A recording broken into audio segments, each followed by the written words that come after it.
or welcome everyone to another version of Unusual Attitudes. Today, I have a very special guest, and full disclosure, a client of ours at Phenom. But Travis and I have known each other for a little while, had some very interesting conversations. Travis is also part of our customer advisory board.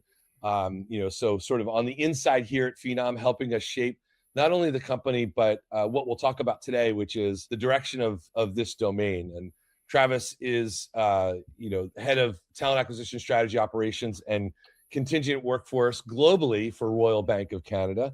Royal Bank of Canada, I will say, just a note of gratitude to Travis and the whole team over there at RBC as a long-term partner or client of Phenom's, and we're grateful for that partnership.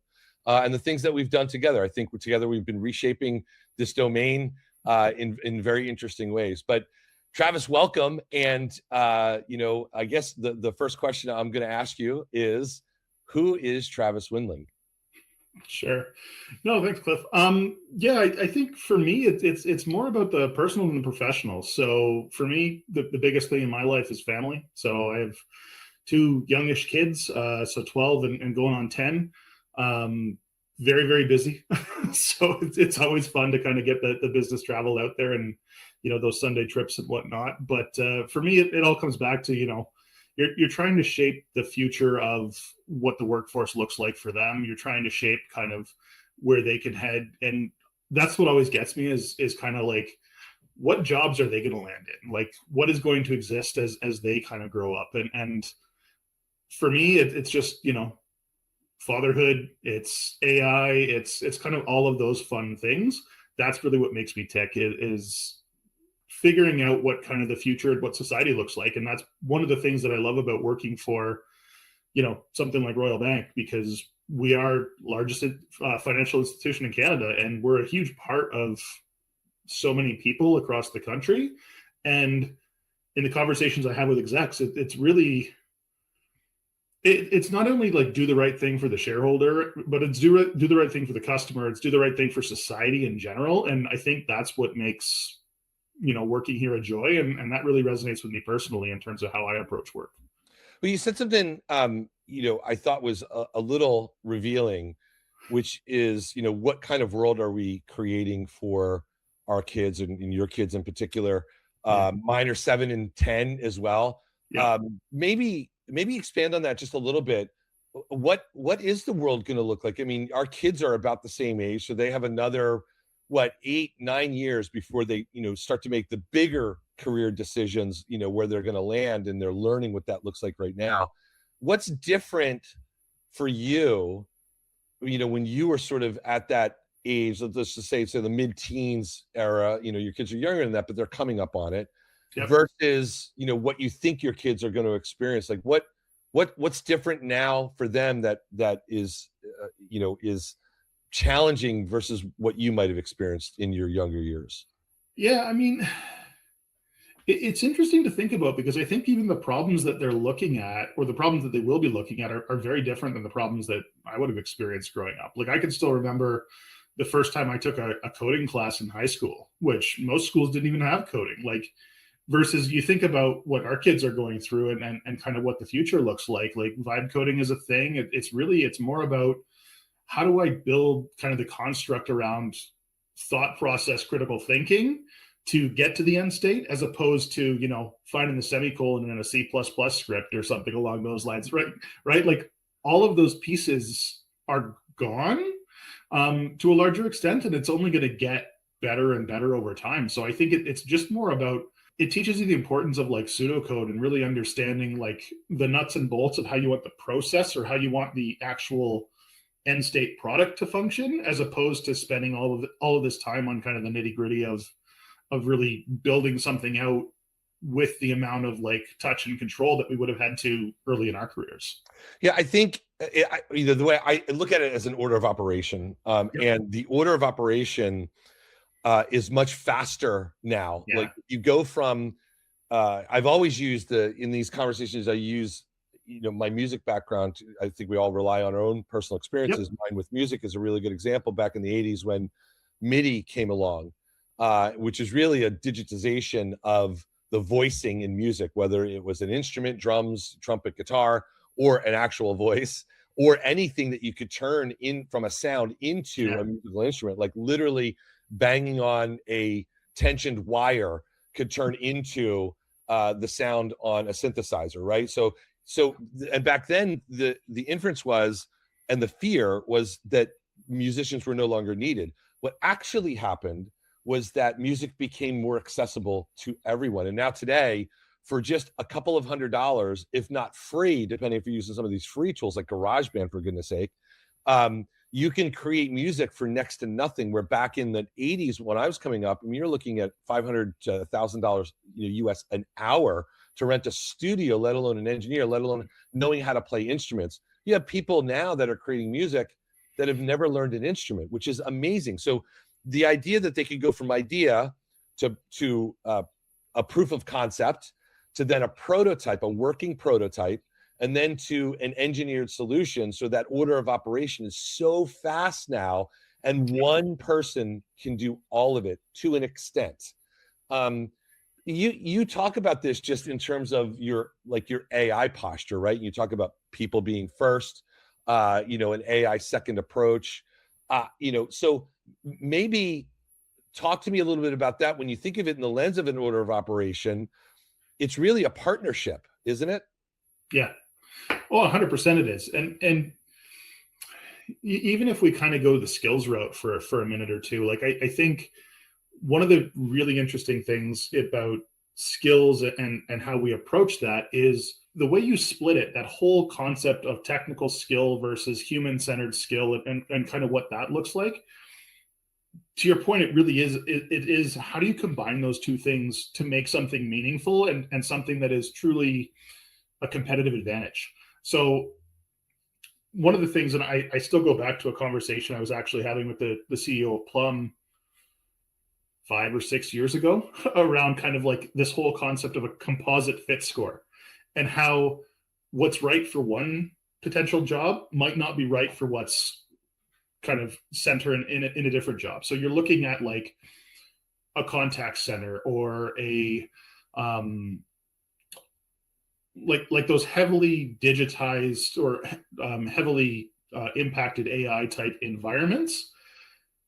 You almost need to get away from this whole concept of, I can use the point of sale system, or I can use the technology that we're on today, and move more into, how do I get to that adaptability? How do I get to that critical thinking? How do I get to that, insert human skill here, in terms of what are you looking to invoke from a process management perspective, from a emotional perspective, from a, how do we want to interact with people? And I think that's a big piece of this, is we're still going to have these customer service industry type jobs where people want to be people.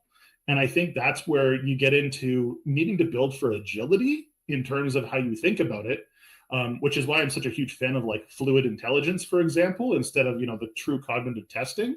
Because it gives you that sense of how people respond to novel situations. And I think we're needing to pivot more and more towards that novel situation type thinking, and out of, somebody's got 5 years experience with, React and can kind of build out the thing that you're looking for, to how does this person respond when they don't actually know what good looks like, or they don't even know what their job is going to be like.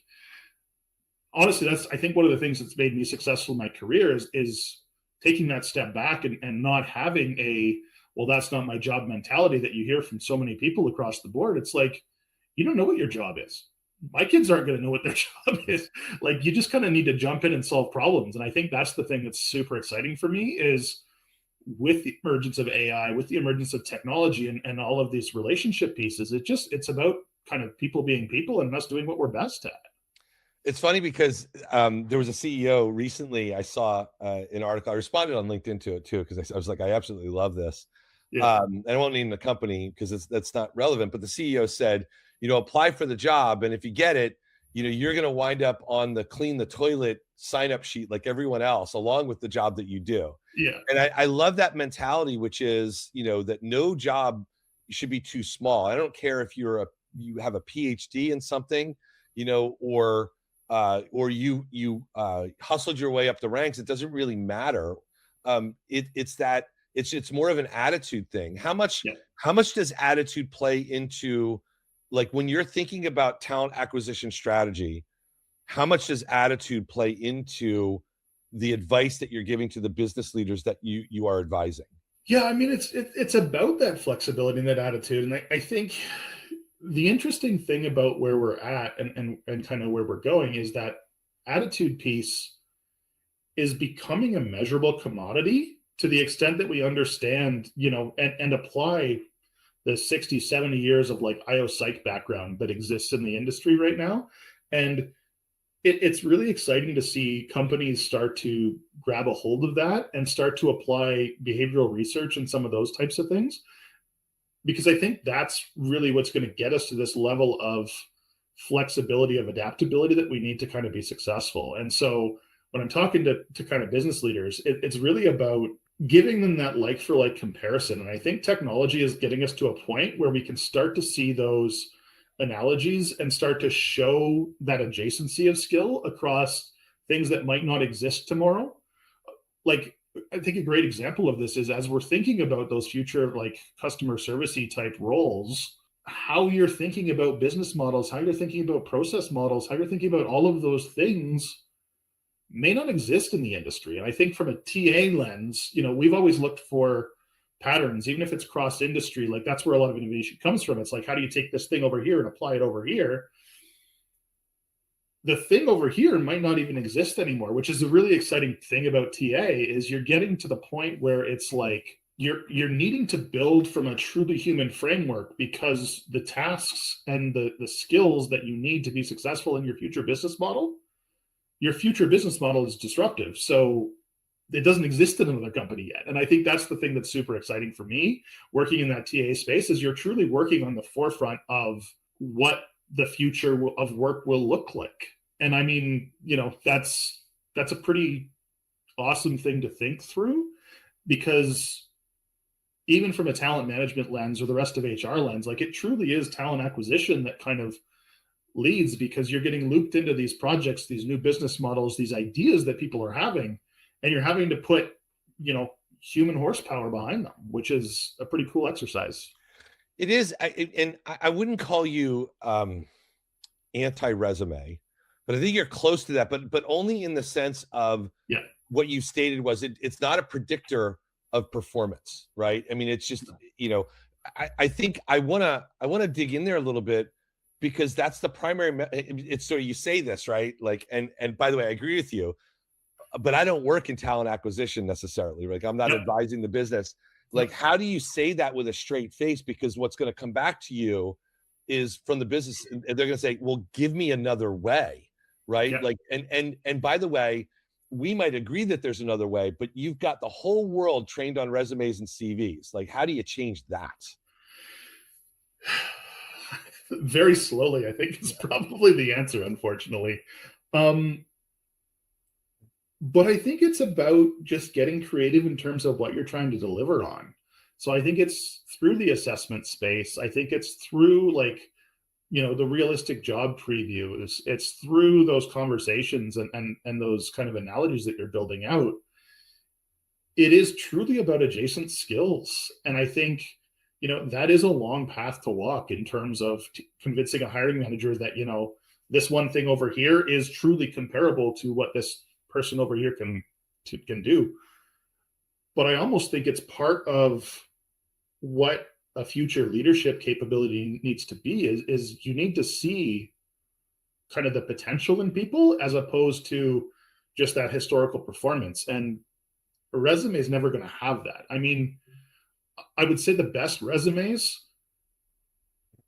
get as close as you possibly can. And usually that's through, the lens at which they portray their past experience. And it's, I saved this amount of money, I saved this amount of hours, I redesigned this process in this way for this outcome. Like, I think to your point, it's almost going back to, and I forget what you called it, but it was actually in one of the sessions that we were on for I Am Phenom, where Luba was talking about it, the blueprint or whatever it was. Yeah, the work it blueprint. is about that outcome orientation.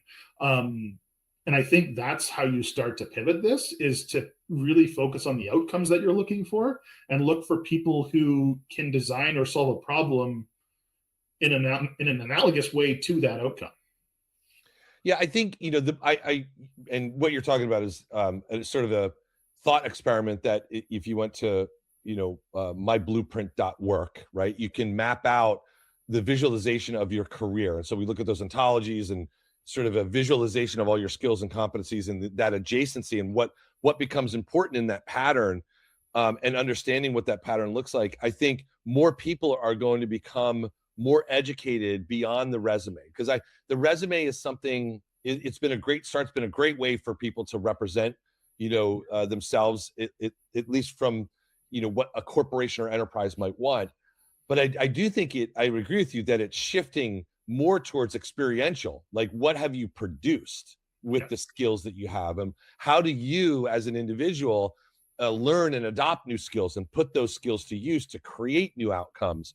The value of the transmission of skills to outcome is going to be the new measurement, and you're not going to see that on a resume. I mean, you might document it obviously in different kinds of systems, whether it's going to a site like myblueprint.work or something else. But the idea is that you're really mapping your skills, competencies, and behaviors to how you drive an outcome in the business. And that is not something that any of the language models, the GPTs out there, can adequately or precisely imitate. Right? You can put your resume and a job into ChatGPT and say, "Make me a close match," and it'll give you some keyword matching, and it might do some really cool wordsmithing, to make you look better and have the right number of things in there. But if it talks about experience and it doesn't know, it's just hallucinating, and you're going to be caught pretty quick, because Yeah.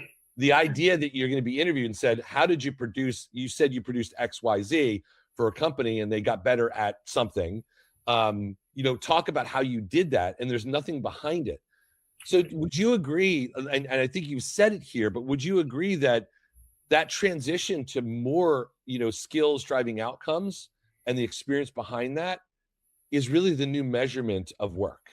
I think that's one potential in terms of the new measurement of work. I think the other potential, and I look at this as a method to kind of combat some of the, call it synthetic talent, fraudulent talent, whatever you want to call it. That's this concept that is emerging where people who are applying to jobs are not what they say they are, and are kind of landing fairly successfully because it is invisible to kind of the human eye in terms of what that process looks like. I think the flip side to this outcome orientation is being a lot more secretive with kind of your secret sauce in terms of how you actually select that talent. And to your point, taking a different measurement. So the outcome orientation, I think, is one path that really dives deep on that hiring manager side. I think the other place that you can do something similar is in the assessment space, where you're looking at the success measure for what I'm hiring for is unique and bespoke to the individual job, location, etc. And you can actually get to that now because of the scale around technology and how we do some of this, what's historically been kind of that job analysis type work. You can do that at scale now, and you can do it fairly quickly amongst experts, where you're saying, this is what I believe, this is kind of the right things that make people successful here, instead of running that traditional kind of like benchmark, or competitive benchmark in terms of this is what successes look like or what high performers have looked like. You're getting away from that, and you're getting more to like a future proof job analysis type approach, and you can do that at scale with technology now. So I think it's a combination of outcomes and bespoke requirements that are really unique to that individual role.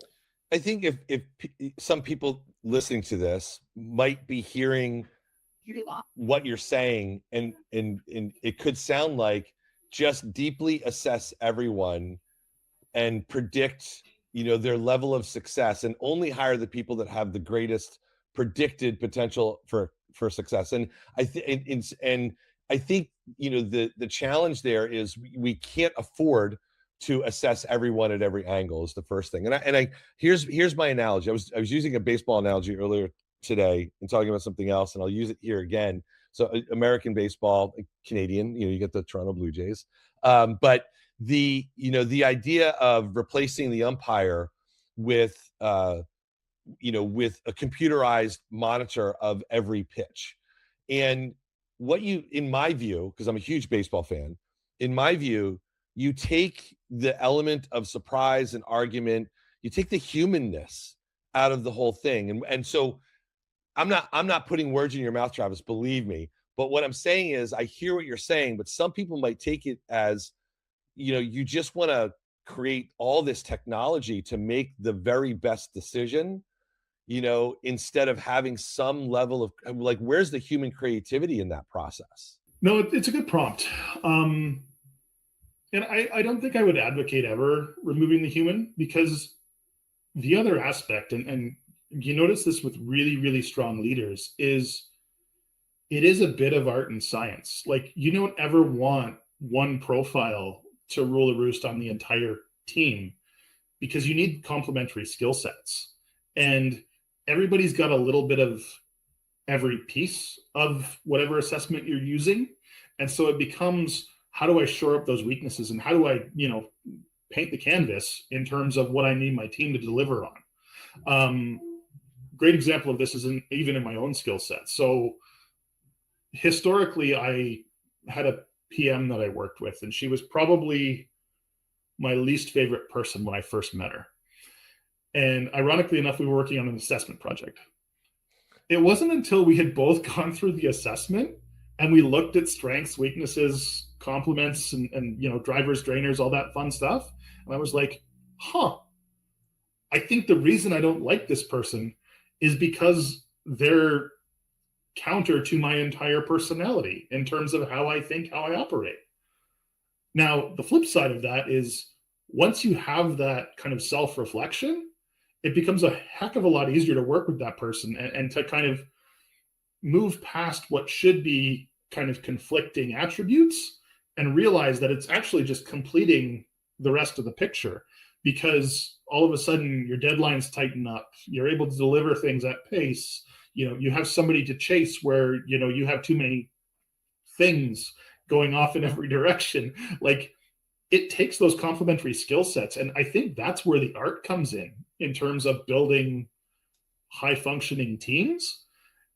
It's that complementary piece that really is the human aspect of talent acquisition, talent management, and leadership. Yeah, I think, when I look at it that way, here's what I think of. I think teams, really, really good managers of people, of teams, not just of individuals, understand the skills, competency, and behavioral makeup of their entire team.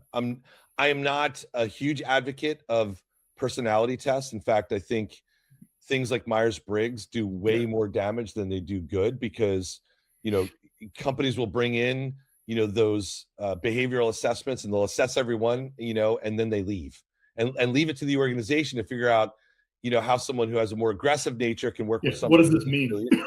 Yeah, it's like silly. Like, it just makes no sense. And it's been proven that some of those behavioral assessments are built on specific archetypes, especially the older ones. And there's a whole documentary on this, just showing how biased they actually are.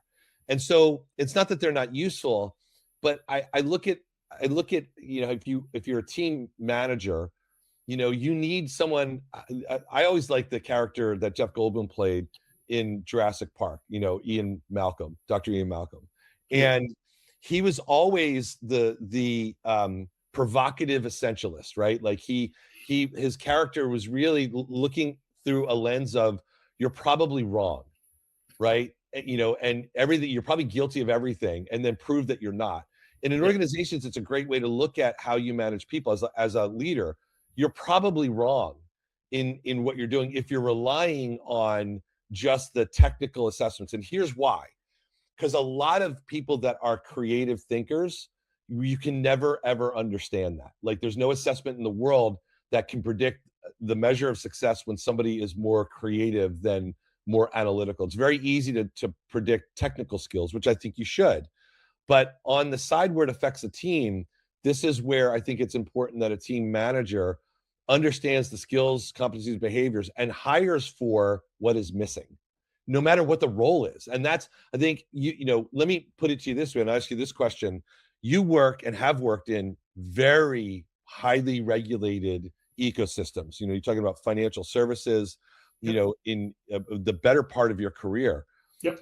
How do you manage these kinds of conversations when you talk about changing and moving, and you're in one of the most regulated ecosystems in the world? I mean, to say that financial services are conservative in their risk profile is a complete understatement. I don't think there's an actual word to describe how risk averse, for good reason, by the way, right? How do you manage? How do you start to change some of these things about not like relying on a resume, relying more on, assessments, relying more on intuition and gut feel, if there's no data behind it, just because it's what your team might need or what this person might need to grow and be successful in the organization, but you're doing it with some constraints, right? Yeah, for sure you are. I mean, the most powerful argument I've found in that state is, to your earlier point, if we were to automate and techify the entire process, we would have a huge class action lawsuit looking us in the face, because you're taking that human component, which can be explained away as bad actor, poorly trained, like there's a lot of legal defenses to that, and you're saying system is perfect, everybody goes through the same lens, we're good to go. If that lens is not right, there's a huge risk there.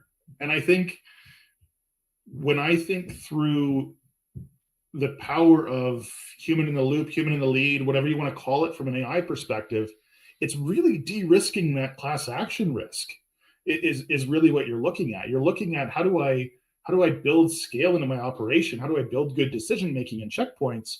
But then without that artistic human flair, you're toast. So to the point that I'll go back to the baseball analogy real quick, because I think it's important. Who wants to watch a baseball game where a computer's calling balls and strikes perfectly?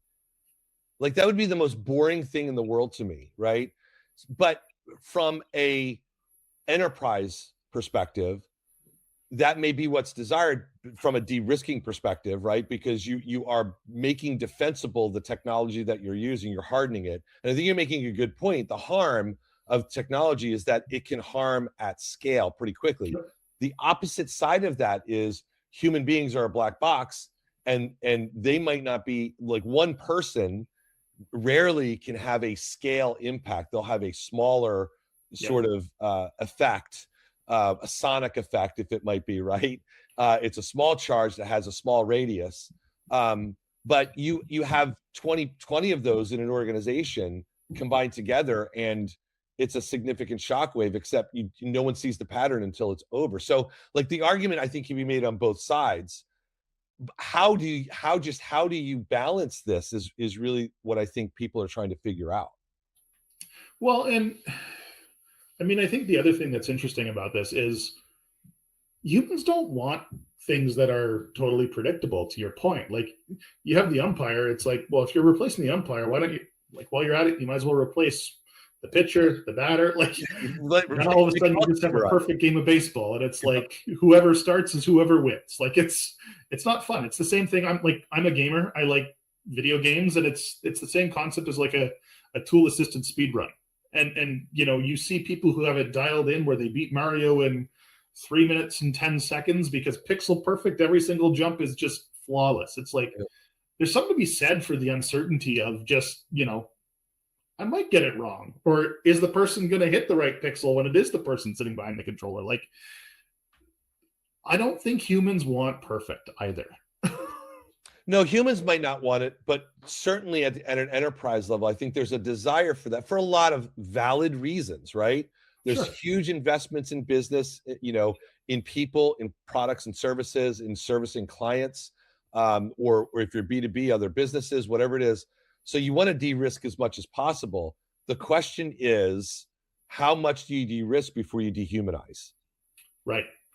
Because that is, to the earlier point on customer centricity, customer experience, like your customers still want to deal with the human. Like, as much as you can go on Amazon and buy all these different things, like sometimes you just want to walk into a store, see it, touch it, feel it, smell it, and bring it home with you. And I think, there's always going to be an aspect of that, whether you're in financial services or retail or whatever your industry is. Like, you still want some of that human connection. What's funny is you tell a story of wanting to go into a brick and mortar and really interact with the product or service, whatever it might be. But from a product perspective, a Yep. few years ago, Amazon started building brick and mortar retail locations, right? And the advertising was hilarious for it because it was like, come see the product in person. Like they had invented retail shopping. It was the craziest thing I'd ever seen. And it ultimately has failed, and for a lot of reasons, because they've dehumanized a lot of the process. And you look at companies like, in the big retail, I won't name them, but the big retail companies that put in automated, cashier stations, or you go to the airport and you have literally personless retail where you walk in, you're monitored the whole time. You can put stuff in your pockets. You just swipe your credit card as you walk out, and you're done. You never interact with anyone. In an airport setting, that's actually not a bad thing, because Right. I don't like talking to people at the airport. I just want to get to my terminal, sit down, and wait to get on the plane.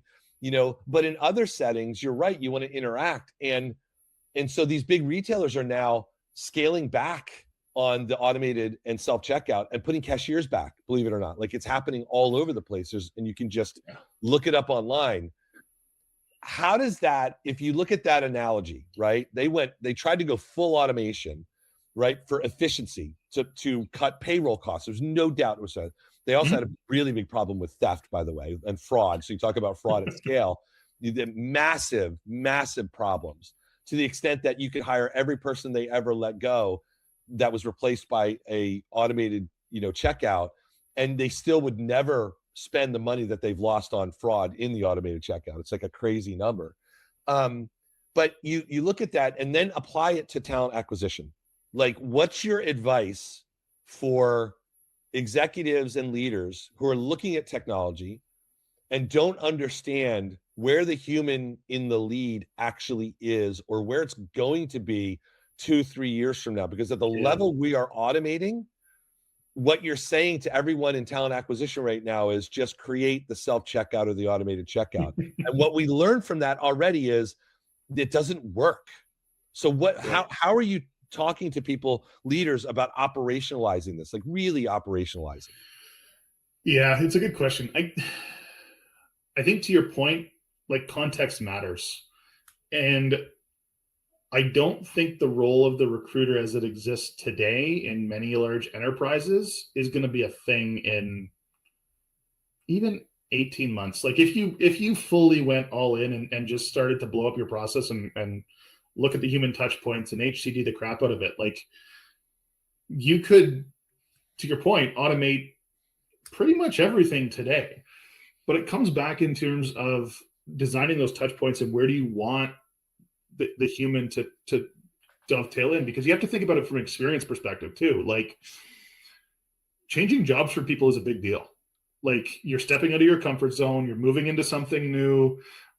Is it better than where I'm at? Do I like where I'm at? Do I not like where I'm at? Like, there's a lot of like uncertainty, which is super uncomfortable for humans. And you're still looking at it being a fundamentally human decision on the candidate side.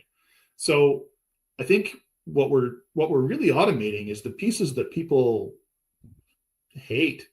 Like, it's the 9 to 5 interview where I have to take time out of my day and find some closet somewhere to do a phone screen with a recruiter. Like, nobody wants to do that.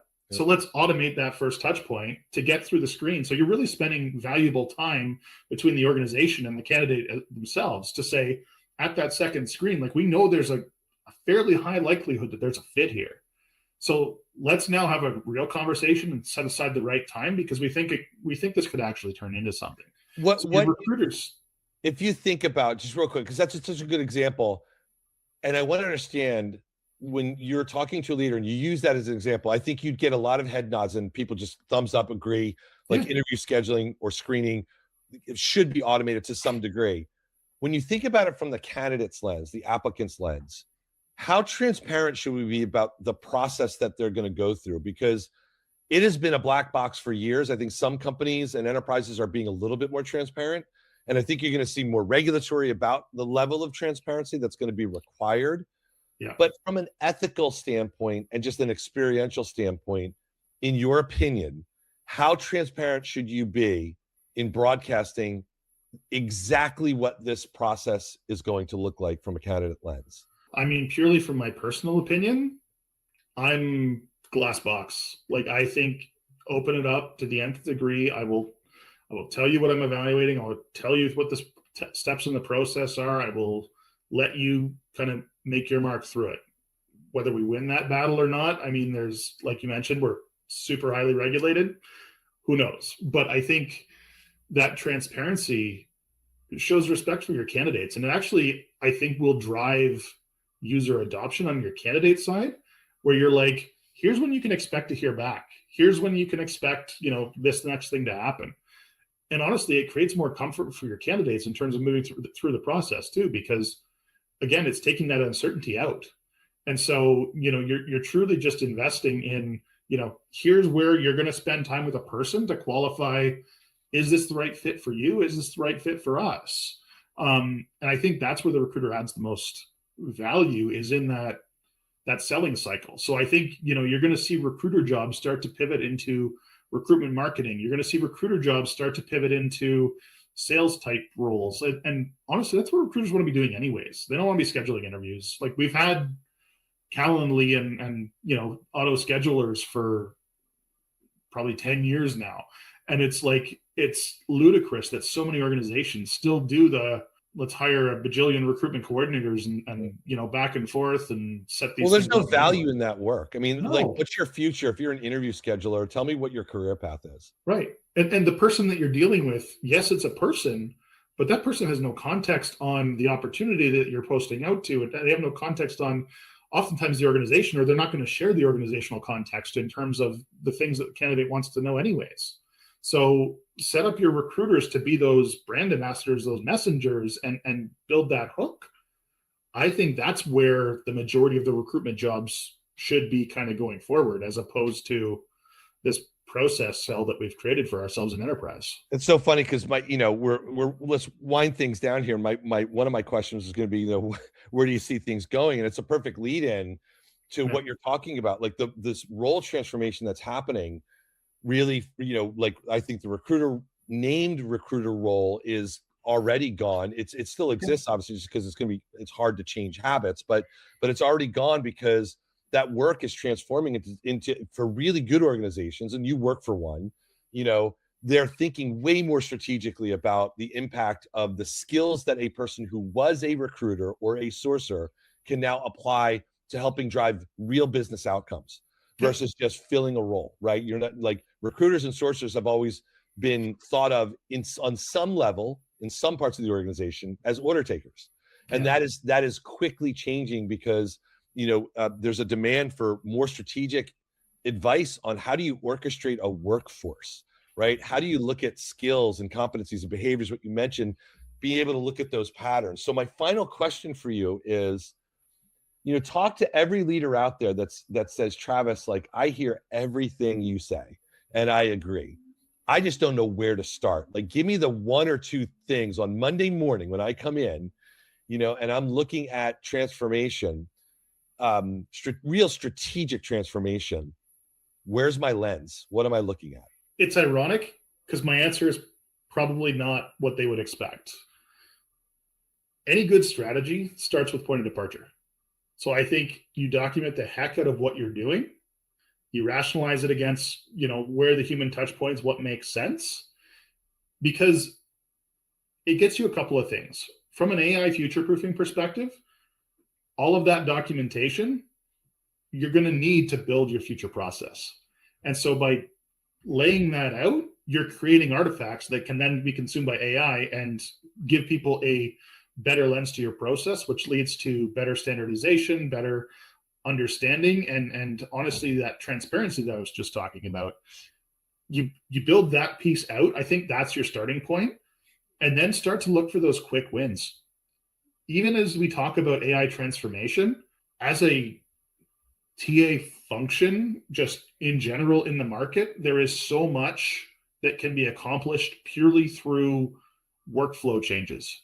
Because the other aspect of this is, as you think about the role of AI and as you think about TA transformation, you don't want to just slap something onto a bad process. You actually need to re-architect the factory. It's like the Industrial Revolution, right? Like, we didn't just put machines or put robots in the factory. We actually had to think about, how does the product get from point A to point B, and then what touch points do we need along the way?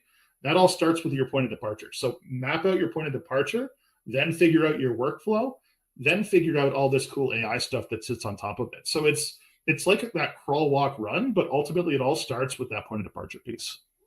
Well, great advice. Travis, thank you for taking the time today. This has been a really fascinating conversation. I appreciate your insights and look forward to when we speak again. Thank you for Awesome. your time. Sounds good. Thanks for having me, Cliff. Yep.